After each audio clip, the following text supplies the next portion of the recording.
GBN RTC for Wednesday, July 8th, 2026. The time is 9:40. We can start it a little later. Let's go ahead and rise for the Pledge of Allegiance. I pledge allegiance to the flag of the United States of America, to the republic which stands, one nation, indivisible, with liberty and justice. We have a roll call. Marion County, Erie County.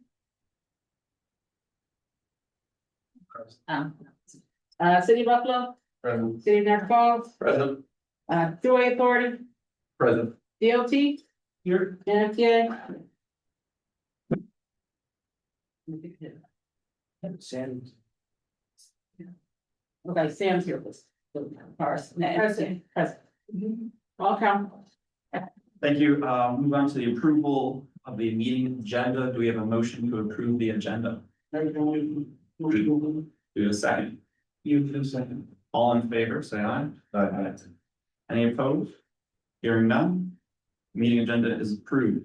Moving on to approval of the previous meeting minutes for June 3rd, 2026. Do we have a motion to approve? You made the motion. Do we have a second? 3 seconds. Any edits to the meeting minutes? Seeing none, all in favor say aye. Meeting minutes are approved. Shifting over to Angelica with the communications report.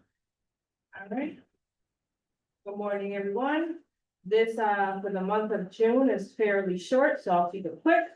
As you see here, the most visited pages on our website are the main page, maps and data, tip, announcements, and long range plan, keywords, what people are looking for at this point, which kind of matches with the visitor pages. We're looking at beginning to see the Buffalo bike path in tip. This is where all of our traffic came in the month of June. We had a total of 1,487 visits to our website. Our followers have increased. They still increase 2 to 3 per month, which is slow but steady. For Facebook, we have 1,652 followers. This particular month, we had 15 new followers on Facebook, which was big. Mainly it was due to the Northtown Community Trails Project workshop that we had just on Monday. So we had a lot of followers following that. Instagram, we're at 1,253. LinkedIn, 436. And again, I keep saying with LinkedIn, the numbers look low, but when I first started, it was under 100. So it's going up. Twitter, 1,778. Our stakeholder engagements, we had the Ninth Sample GIS workshop or working group. SEMA Phase 1 in Saratoga Springs. We had Mike Davis present at that one. We also had some staff go to the Big Boy visit, which you'll see a little bit more about later on. And the Live Well Erie working families meeting that happens periodically. So that is what we have for social media. As always, in the communications report, if you really wanted to see the trends going on our website, I do attach some graphs in the last 2 pages for you to review. And that's it. Thanks, Angelica. We move over to public participation. Do we have any members of the public here in Lockport in the room who would like to speak? You could state your name and your affiliation. Jim Gordon, Citizens for Regional Transit. Queen City Forward is a project that is being put forth by the New York State DOT. It is in a pre-EIS state, and these are public comments that we printed out. There's a pile of them here if you want some. We will be putting out it as a PDF. It's not out yet. Short summary is that we are encouraging DOT to look at the Region Central plan and use that kind of planning process. We would like the scope to be all of the Region Central plan, plus from Delavan through the Science Museum down to Elm and Garchity. We think that the City of Buffalo has made it clear that they would like to be a lead agency on this. We think that we have experienced co-lead agencies using the NFTA model, which worked really well. It came time to get the final project through. So we're all in on this co-lead kind of thing. I mean, we're hoping that the FP considers maybe even adding FHWA as a co-lead. The project that we envision is much bigger than some of the other groups around town that have proposed just filling in the Kensington Expressway, the sunken part, and putting trees in there. We think that it is a much broader project that needs a much larger scope and much more participation. On the last page of our document, we have a request that DOT conduct 3 studies. And this is for Rich. We've heard that the American Rescue Plan still has money in it for transportation infrastructure studies. If you can get your study in under the wire in 2026. So even though almost all of the rest of that rescue plan is gone, it would be worthwhile to look into that. And if you can fund those 3 studies, you would be our heroes. Thank you. Thank you, Jim. Do we have any other members of the public who'd like to speak here in Lockport? Yes. Doug Bucky, Citizens Regional Affairs. I don't have much to add to what Jim said, and just to emphasize. So please read our report, and it's got a lot of good information in there. One of the things it does is it calls for you to follow the transportation, the NISDOT Transportation Master Plan for 2050, which calls for enhancing options for travel with both private vehicles, public transit investments, and a whole bunch of other things. It's a good report, and we're calling for you as you do your studies and so forth to look at this report and try to follow it. You know, it's the new generation of how we do transportation in this country. It's got a lot in there about downsizing from urban highways. So we here in Buffalo with the Kensington and with Jack, if we look right, we can be a poster child for doing this right in the whole country. So we encourage you to read this report and follow and our letter and all of that. So, thank you.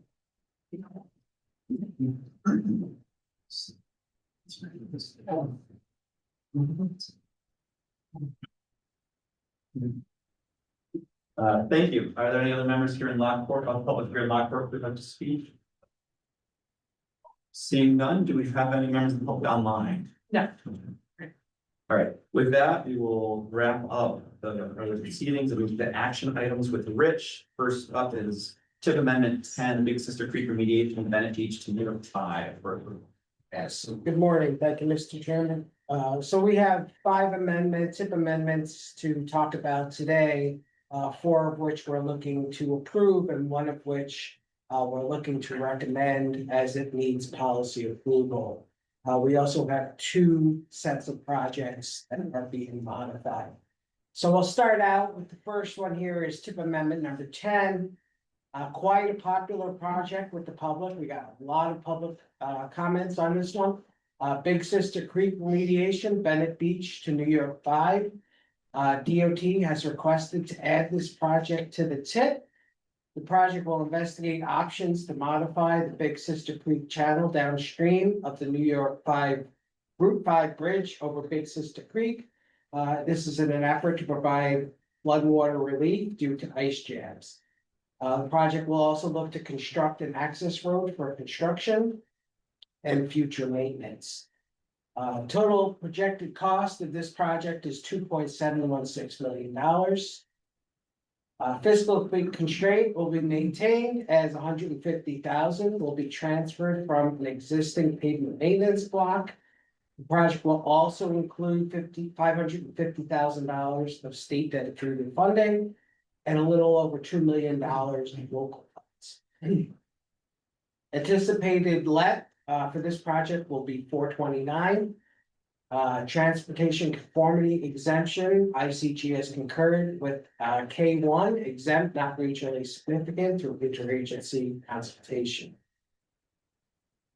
As mentioned, public comments were quite extensive. They were received as stated in our public participation plan for 30 days.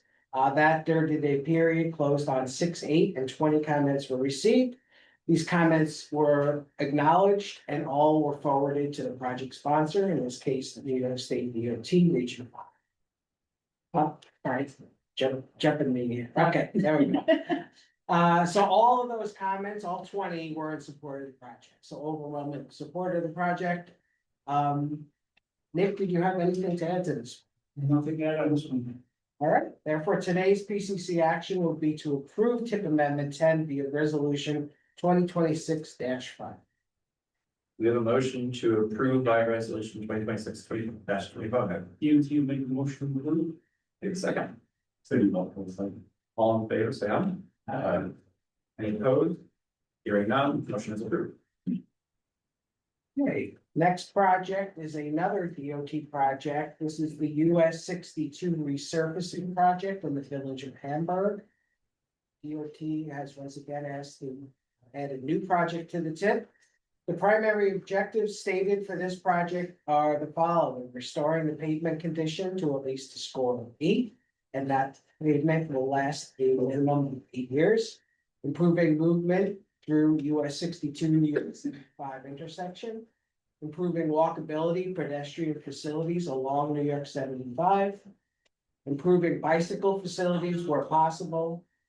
Replacing existing embedded traffic signal poles that are potentially installed off the state right of way to provide an effective and safe signal system which meets current specifications and requirements. Improving, repairing roundabout at US 62 and Center Street, and improving ADA compliance.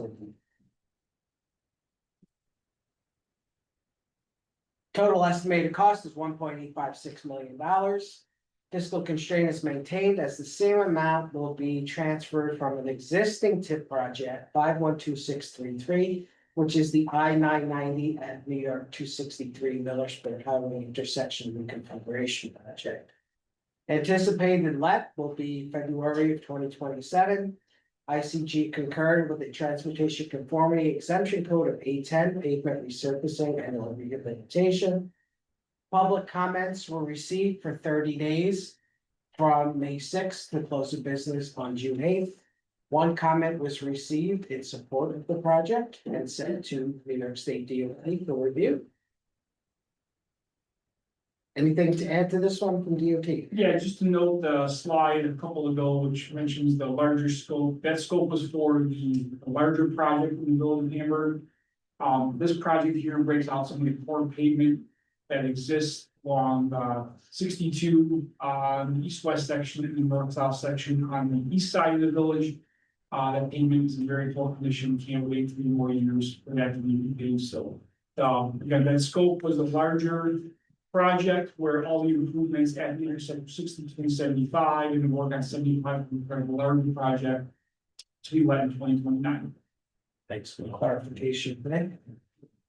Therefore, today's action would be to recommend this to Policy Committee as tip amendment 11 via resolution 2026-26. And just for information purposes, the reason we're not approving this is because we're reusing regionally allocated funds from another project, so that goes to Policy Committee. Thank you, Rich. Do we have a motion to recommend to the policy committee? You to make a motion to recommend. Do we have a second? 3 seconds. 3 seconds, thank you. All in favor? Aye. Any opposed? Hearing none, motion is approved. Sorry. Actions.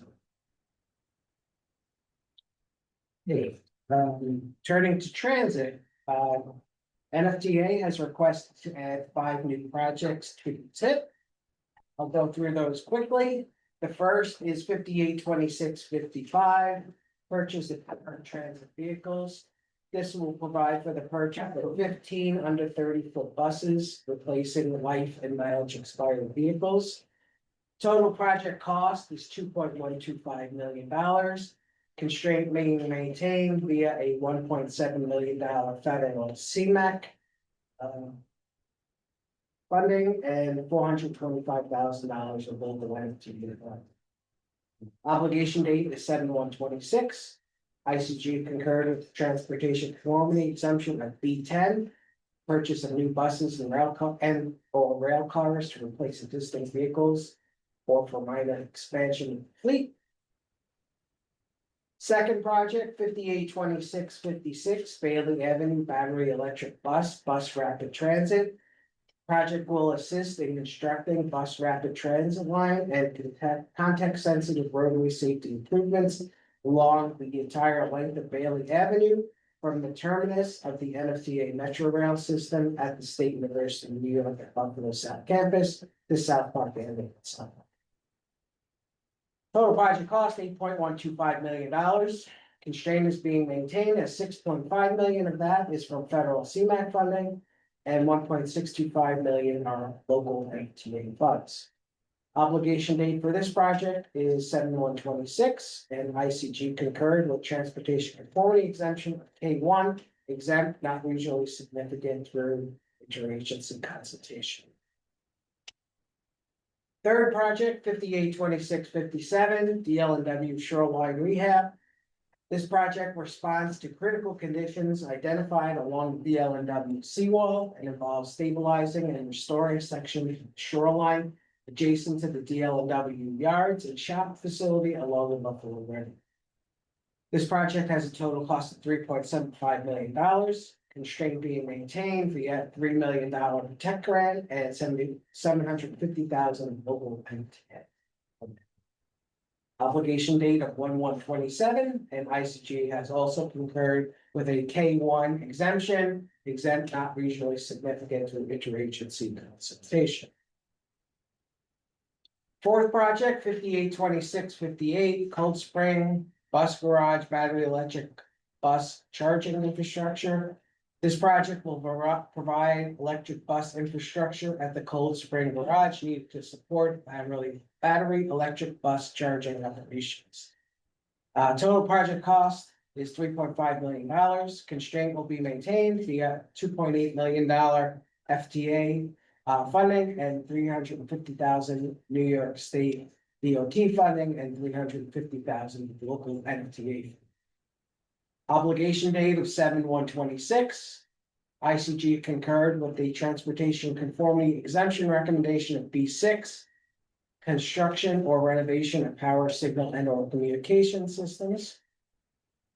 And finally, fifth project, 582659 Metro Bus Garage Roof Replacements Construction. This project will replace the roof at all three NFTA Metro Bus Garages. Those are located in Cold Spring, Dogpot, and the Frontier. Total project cost of this one is $27 million. Constraint being maintained via $21.6 million from FTA bus and bus facilities funds and $5.4 million from local NFTA funds. And once again, obligation date is stated as 1/1/27. And ICG concurred with the recommended transportation conformity exemption of B8 reconstruction and renovation of transit building and structures. Public comments were received for 30 days. From 5/21/26 to close of business on 6/22/26. 2 comments were received, acknowledged, and forwarded to the project sponsor, which is NFTA in this case. Darren, anything to add to this? No, not unless there are any questions. There's no questions. Today's action would be to approve this action, these new projects as typically on the 18 via resolution 2026-27. Rich, the number of projects here, is there any questions? Comments? In that case, do we have a motion to approve as tip amendment 18? To motion to approve, good second. 31%.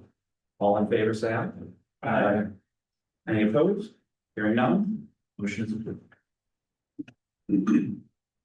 Okay, moving on to 2 more DOT projects. These are both culvert projects. The first is large culvert preservation and renewal, Northern Erie County Erie Cross Program. This is a request from DOT to add this new project tip. This project will replace 2 deteriorating culverts located in the towns of Aurora and Orchard Park in Erie County. Total project cost is $6.016 million.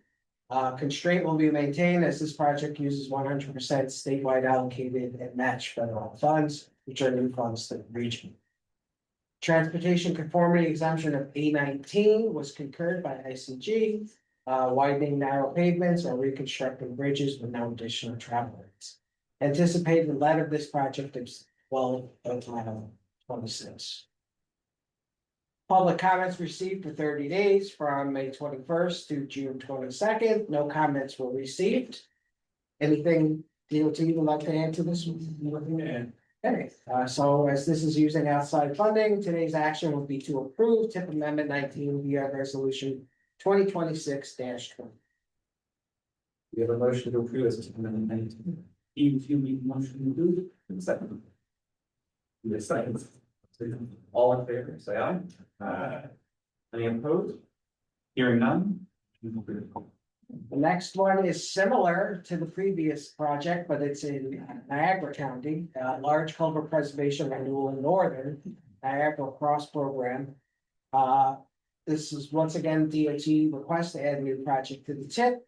This time we are looking to replace 3 deteriorating culverts in the towns of Lewiston and Lockport in Niagara County. Total project cost is $5.552 million.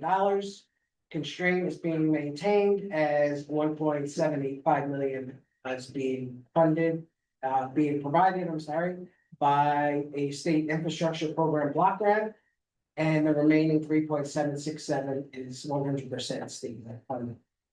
ICG concurred with the recommended transportation conformity exemption of E19, widening narrow pavements or reconstructing bridges. And the anticipated let is 12 of this year. Public comments were once again received for 30 days as prescribed by the PPP from May 21st to June 22nd. No comments on this project were received. Any comments? All right, no comments from DOT. Therefore, today's action would be to approve this new project as tip amendment 20 via resolution 2026-20. We have a motion to approve as tip amendment 20. You make the motion to do. Second.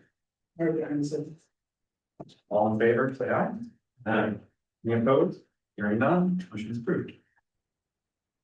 Okay, so those are the new projects. Now we're going to look to modify some existing projects. The first is a request from Niagara County to modify 7 existing tip projects. I'll go through those quickly.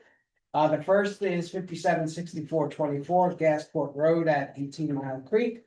They requested to delay the let from 4/15/26 in FFY 26 to 1/31/27 in FFY 27 due to necessary regulatory approvals. The second modification is 576429 Town of Heartland Town Line Road pavement. This let is being requested to be delayed from 6/15/26 in FFY 26 to 11/26/26 in FFY 27. Once again, due to required regulatory approvals. Third project, 576493 Carmen Road at Golden Hill Creek. Is being requested to be delayed from 12/18/25 in FFY 26 to 12/18/26 in FFY 27. Due to regulatory approvals. In addition, $30,000 of unused right-of-way funds will be transferred to the construction phase. Fourth modification, 576494 Route 271 at branch of Jeddo Creek. The let will be delayed from 12/18/25 in FFY 26 to 1/15/27 in FFY 27 due to regulatory approvals. Fifth modification, 576517 Lockport Road over CSX. Let delay from 4/15/26 and FFY 26 to 10/15/27 and FFY 28 due to unforeseen bridge conditions encountered during the design. Sixth modification, 576572 Wilson Burke Bridge over 18 Mile Creek Rehab Phase 2. The let is requested to be delayed from 6/15/26 in FFY 26 to 11/30/27 in FFY 28, as Niagara County does not have a state and local agreement in place yet. and the original date is therefore unachieved. In addition, this detailed design phase will be added to the project. And $64,000 from the preliminary design phase will be transferred to that new detailed design. Finally, the seventh modification is 576423 Canal Road, Route 31 to Canal Bridge. The let will be advanced from 5/15/28, which is in FFY 28 to 1/29/27 in FFY 27. Because the design does not require any right of way acquisition, therefore the project can be advanced. $42,000 of unused right of way funding will also be transferred back to the construction phase. Like, County, have anything to add? Yeah, there's no procedural, is done with the projects they're ready to do. Just one question, the major tip form shows all 7 projects on it, there's also a sub form, which is 576572. Yeah, that was going to be separate, but it's all included in the table now. The titles are different, Yes, okay, yes, that page shouldn't have been. got you. That was action item H, which was removed, but the printouts were already in production. So all 7 projects are included here, and in the sheet on the attached add mod for members is the all 7 projects showing. All the mileage.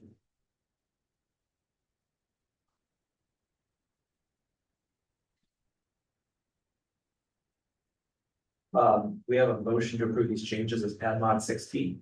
Eric, how many made a motion? Do we have a second? You second. All in favor, say aye. Aye. Any opposed? Hearing none. Motion is approved. Okay, and wrapping it up. We go back to NFTA 582610, purchase of battery electric buses and charging infrastructure. NFTA is requesting to modify this project to change the project scope and title. The project scope and title will change from purchase of battery electric buses and charging infrastructure to purchase of compressed natural gas buses. Purchasing compressed natural gas propulsion system vehicles will support NFTA's state of good repair and operational needs by increasing vehicle availability, replacing life expired vehicles, and reducing per vehicle operating costs. The local contribution of this project from NFTA will increase by $372,000. Anything to add from NFTA on this? Okay, therefore today's action would be to approve this as a minor scope changes and not 17. Do we have a motion to approve that 10? Yes, sir. See both full 7. All in favor, say aye. Aye. Any opposed? Hearing none, motion is approved. Right, with that, we will shift over to the discussion items, starting off with the executive director search update. Yeah, just a quick update. So we've done completed the first round of interviews for the new executive director. We're in the process of shortlisting that down to a smaller candidate. We'll do a second round of interviews coming up, which will be next week or in the upcoming weeks. And we'll proceed from there once the reviews are complete. So we're moving along. Any questions or? Thanks. Thank you. We'll shift over to the office space update with Rich. Okay, just a quick review. So GB and RTC and NITEC are looking to share a new office space in downtown Buffalo. This process has been going on for well over a year now. With an RFP put out, proposals received. We're up to the stage now where we're reviewing. We have reviewed the proposals and we have a recommended proposal that we're going to forward to boards. So the committee that does all of this is made up of myself from NFTA, from GB and RTC, Athena from NITEC, Brian Kirby from DOT, Bill Geary from Erie County, and Bernard Mahaffey from NFTA. So we've been meeting regularly, discussing all of this as all the information comes in. We did put out a request for best and final offer, which was due at the end of June. So all of these best and final offers were reviewed and scored based on standard NFTA criteria, including 40% weight for qualifications and experience, 30% for technical criteria, and 30% cost.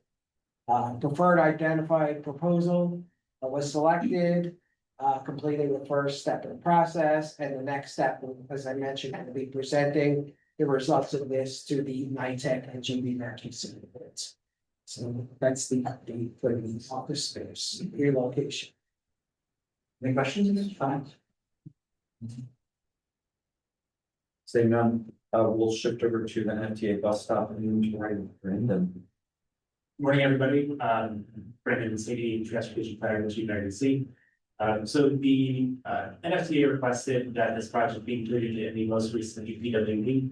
So we've been working over the last couple of months to complete this coordination with NFTA. So the idea is to inventory the physical condition of all the 3,712 NFTA bus stops in the network, including analysis of what amenities are there, what the conditions of adjacent infrastructure are like crosswalks and existence of sidewalks and whether they're going bus shelters, et cetera. And we are collecting all that data to build sort of a database that we can then pass along to the NFTA for them to have an understanding of what is at all of these bus stops and then to be able to modify this as sort of putting back in the future. We're also going to use this to inform a design guide that will give to the NFTA that uses sort of the ASHTO and ACTO design guides as well as to provide recommendations to municipalities for bus stops in the future. Next slide, please. Just to give you a little bit of an update about where we are in this process. That number's actually increased since I wrote this slide. So we're at around 2,800 stops, so about 76% complete. We've had an internal deadline at the end of July, so we're on pace to complete this.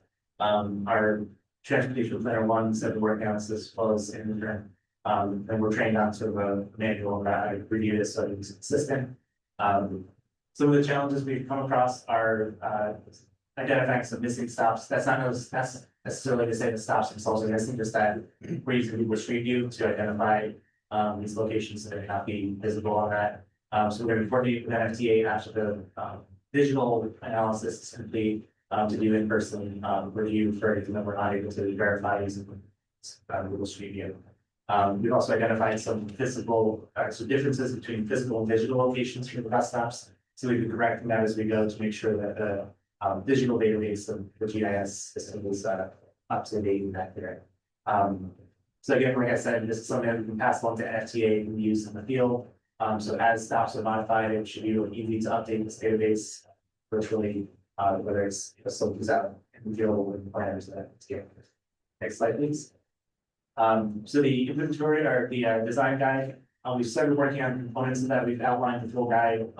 We're writing sections that aren't really dependent on the inventory. Once the inventory is complete, we'll be able to really fill out the remainder of that document. And those are some of the references we're using. We've also provided some similar guides from other transit agencies around the country and using that as guidance as well. Does anyone have any questions for them? Yeah, there's pictures associated with each of these locations, I imagine as well. So what we actually have is a link to Google Street View for every bus stop location. So in the dashboard that we built, you can select, say, a bus stop on the map. It'll pull up a form that has a link to that. So it's not necessarily like a static image, but it's a link to Google Street View, most recent, pointing at that location. Okay, I think that the street view happens to be are you using street view to do the inventories or are you on the field? Correct. We're using Street View to do the inventory. Okay, so it's an older picture. Right, so we're keeping track of the date of the Street View. So we've talked to the NFTA about this. If it's something that they know has changed since we had the most recent Street View, then that's something we'll be able to verify and go out and double check it. It was, it would be nice, it was more of a challenge than we thought it's gonna be, there could be able to. That these stops, but I've experienced it too, well, show up where I think the stop is in some area. So. That's been something that this will help us sync up and keep track. That really great information for us. So I know we're working with NT right now on some issues with some bus stops, some issues with visibility, and very, have access to this is incredibly helpful. Yeah, we're looking forward to working with all members and. Yeah, I think having a single source of revenue is the bus stops. Great.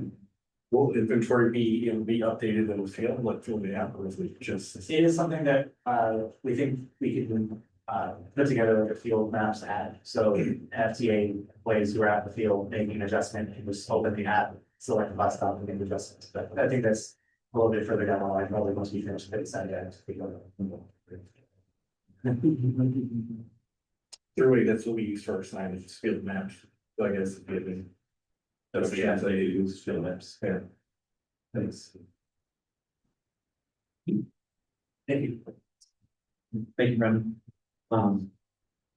For that, we'll move over to discussion D, one that I'm excited about, we have Big Boy, Western New York visit with Rich. Hey, if any of you are like me, you have a big electric train set in your basement growing up, so you have a fond love of old passenger trains and freight trains. And we couldn't pass up on this opportunity, so the Union Pacific Big Boy visited Buffalo area on June 10th. And a bunch of us from the office went down to see it and met up with some people from the passenger rail working group. That we knew, and I just wanted to go through and show you some of the pictures. So upper left is the group out of TC, geez, how long is that? I'm still calling it TC. GBRTC people who were there with the train behind us. In that lower right-hand corner picture is a picture of the crowds waiting to go. I never in a million years thought that many people would be interested in seeing a train. It was amazing. I mean, they had this thing set up. If you've ever been on a cruise and you did an excursion, you know that you get off the boat and there's just buses waiting to take people. That's exactly what they had there. So that's the picture that's shown there. It kind of, the line wrapped around the Galleria Mall and it ended right here and you just waited and then just coach bus after coach bus would take people to the frontier yard where the train was. Next. So a little background. So this was the world's largest operating steam locomotive.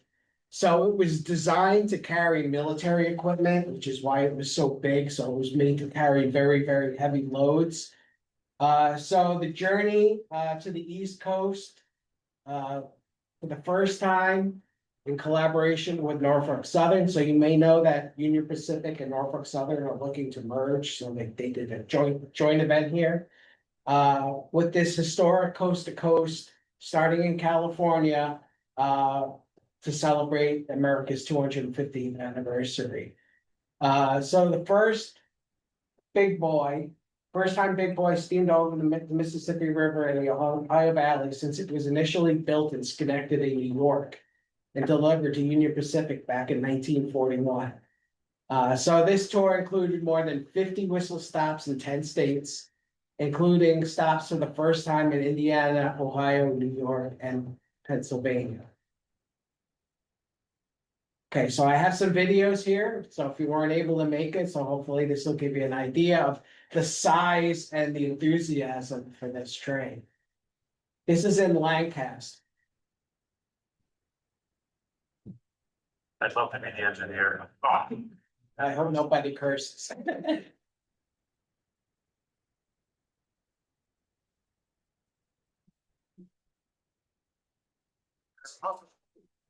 So now keep in mind, this is a 1.2 million pound locomotive, and these people are standing.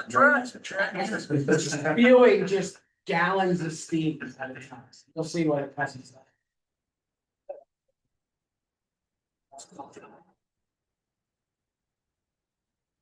A lot of retired people, a lot of young kids, which was nice to see.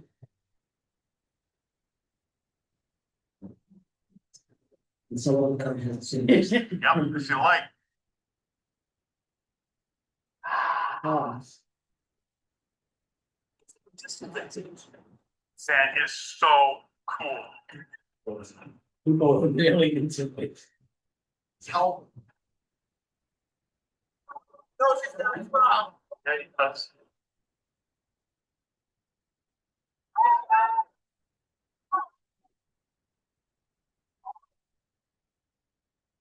It's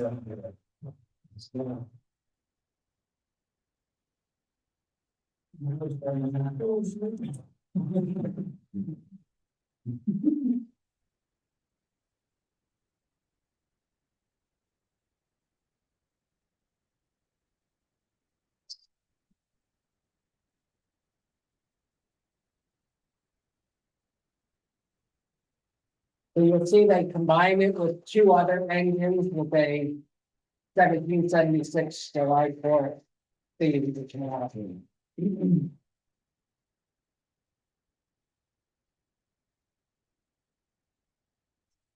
and some of the old coach cars.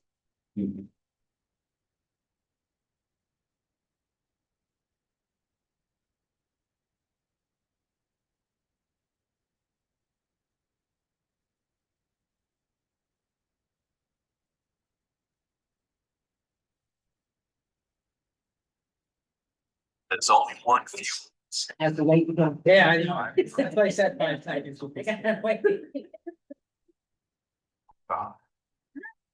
Skip it. 94 octane, the highest octane on the board. Thank God, stop it one minute. Sonoma.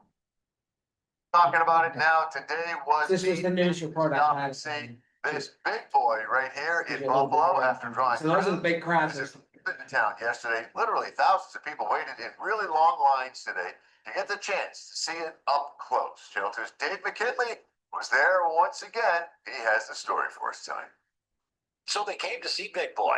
First order of business, get in line. And not just any line, a line that stretched far longer than the train they were going to see. A column of humanity reaching from one side of the Galleria Mall around to the other, where there was another line, another queue. And no sooner did you think you were close, down the crest of a hill, there was the pin. It went pretty quick though. I think we were in like for less than an hour. The shovels, leg one of a journey which took about an hour to get through. Yeah. A short ride to the Bison Yard, where it was time to see Big Boy up close, and where, with some help from the Sloan Fire Department, well, you could say hello. And folks could take pictures, and they did, as they stood in marvel of what one described as a living, breathing thing, creates its own power. It has a fire in its belly. as they did when it arrived on Tuesday. Some planned as well the crowd crossings when Big Boy leaves Buffalo. And some train enthusiasts say not just to see it up close, standing still, but to watch it work, to see it, to hear it. Feeling a vibration on the earth as they go by. It's an incredible experience. I recommend anybody who gets a chance to watch it go by.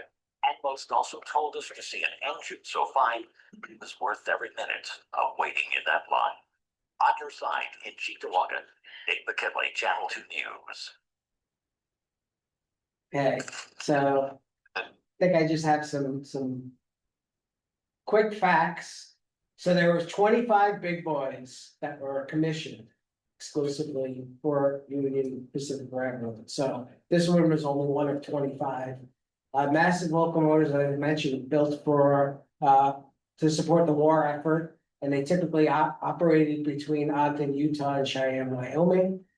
133 feet in length, weighing 1.2 million pounds. So those were the major stops. As you can see, Buffalo was actually one of the major stops there, which is quite exciting. It originally was coal-fired, holding 56,000 pounds of coal. That was converted to oil. It's currently oil-fired.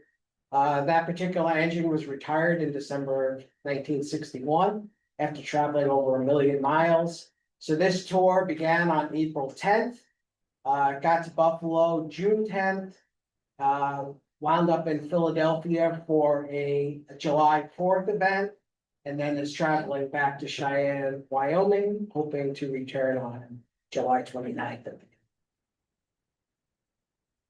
So pretty neat. I would say that's much better than a big yellow duck floating.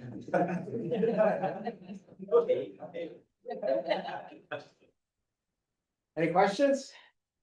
I just wanted to share that because it was quite an experience, and the staff really enjoyed it as well. Thank you very much. Good field trip. We'll go ahead and switch over to status reports and information, starting with the member agency reports. Let's kick it off with Niagara County. I don't have much to report today, but welcome everybody to Lockport, Niagara County, and make that a little bit better about the drive I make to Buffalo. Meetings weekends. But yeah, I think we're around town later here, and I'm hoping. Yeah,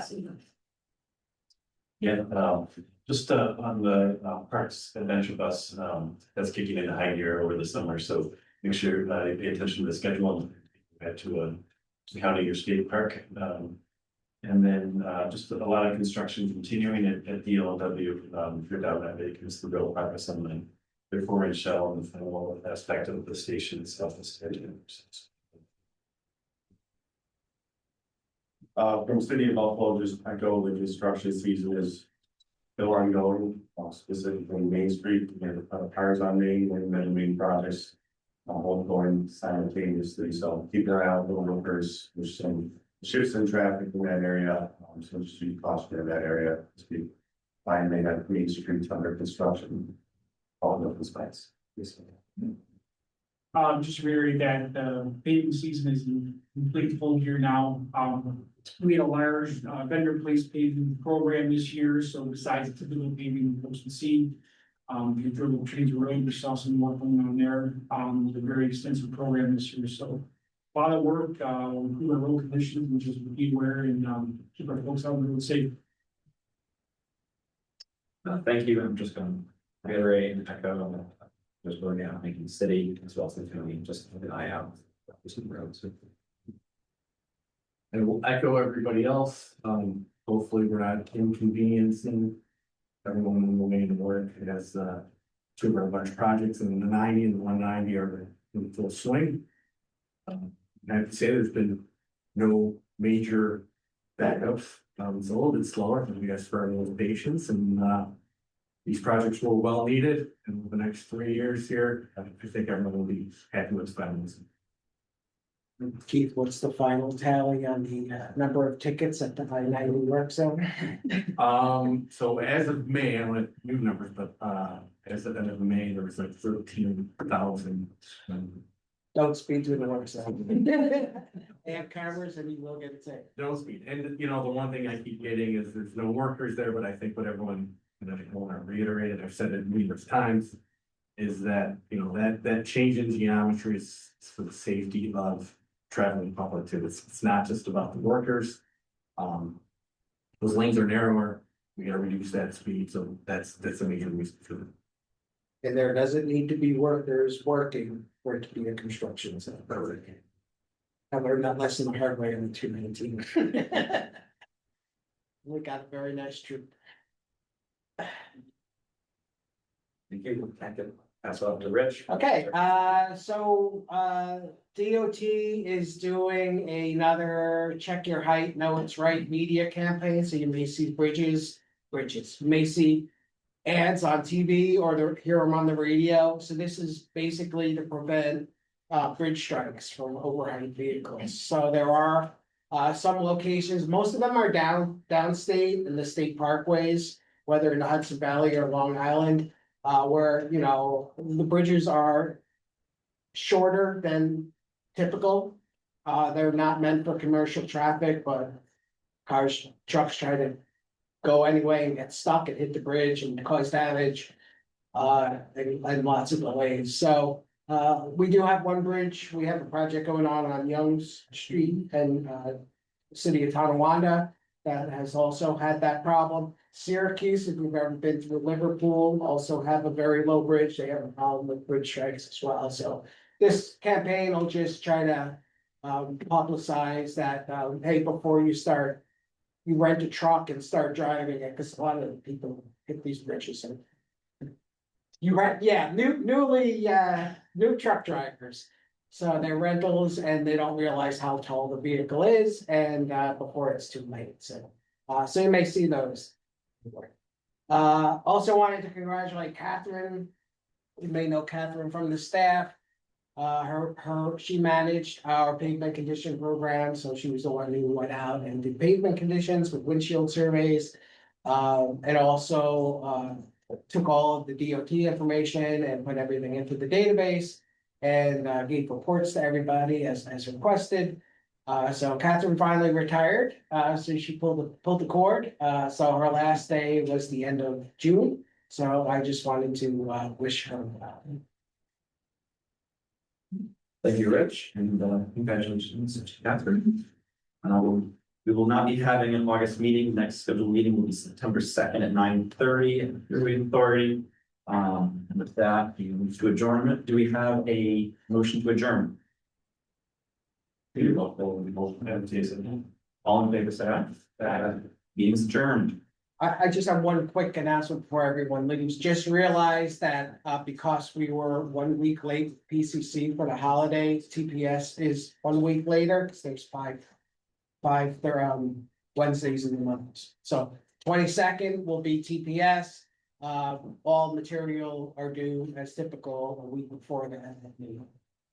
15th.